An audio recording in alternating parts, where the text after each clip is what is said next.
Hmm, sekejap je kan. Dah masuk tahun 2026. Itulah tu. Tapi kau still buat konten pasal mic handle ni? Bukan tu cerita tahun lepas punya ke? Sebabnya ramai lagi yang tak tahu sangat pasal kepentingan mic handle ni. So, aku teruskanlah share pasal mic handle ni bagi awareness dan kepentingan pasal adanya mic handle ni dalam collection diorang, especially kalau diorang seorang content creator.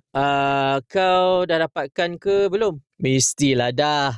Tahun 2026 ni aku ada plan baik punya untuk next content aku. Memang mic handle ni sangat berguna untuk aku. Okay, cun. Mic handle ni kau beli kat mana? Kau beli dekat beg kuning tu kan? Yes. Harga pun memang sur. Function pun memang terbaik. Thank you bro, recommend dekat aku. Mantap.